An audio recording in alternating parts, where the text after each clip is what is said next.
8वां अध्याय। गर्भ में परीक्षित की रक्षा। कुंती के द्वारा भगवान की स्तुति और युधिष्ठिर का शोक। सूत जी कहते हैं, इसके बाद पांडव श्री कृष्ण के साथ जलांजलि के इच्छुक के मारे हुए सज्जनों का तर्पण करने के लिए स्त्रियों को आगे करके गंगा तट पर गए। वहां उन सबने मृत बंधुओं को जल दान दिया और उनके गुणों का स्मरण करके बहुत विलाप किया।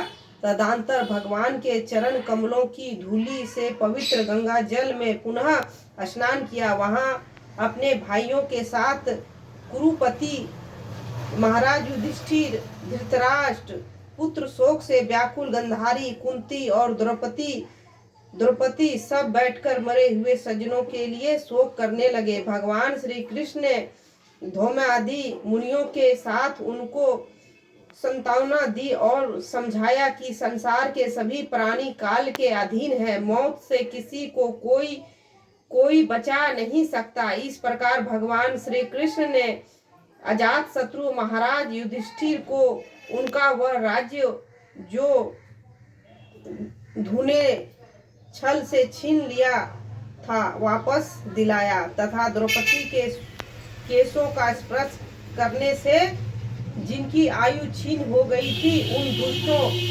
दुष्ट राजाओं का वध करवाया तथा साथ ही युधिष्ठिर के द्वारा उत्तम सामग्रियों से तथा पुरोहितों से 3 अश्वमेध यज्ञ कराए। इस प्रकार युधिष्ठिर के पवित्र यश को 100 यज्ञ कराने वाले इंद्र के यश की तरह सब और फैला दिया। इसके बाद भगवान श्री कृष्ण वहां से जाने का विचार किया। उन्होंने इसके लिए पांडवों से विदा ली और व्यास आदि ब्राह्मणों का सत्कार किया। उन लोगों ने भी भगवान का बड़ा ही सम्मान किया।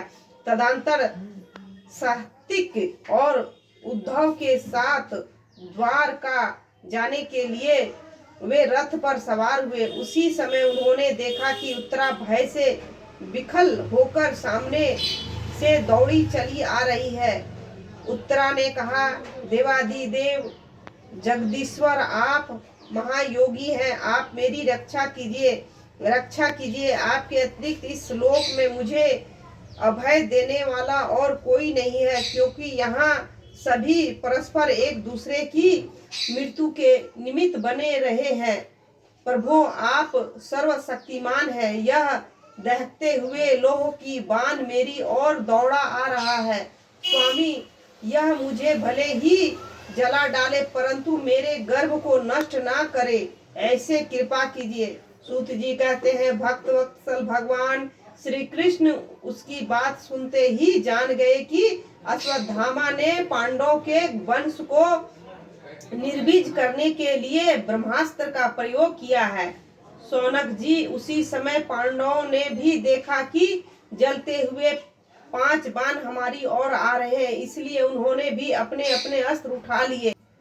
अन्य प्रेमियों पर, शरणागत भक्तों पर बहुत बड़ी विपत्ति आई जानकर अपने निज अस्त्र सुदर्शन चक्र से उन निज जनों की रक्षा की।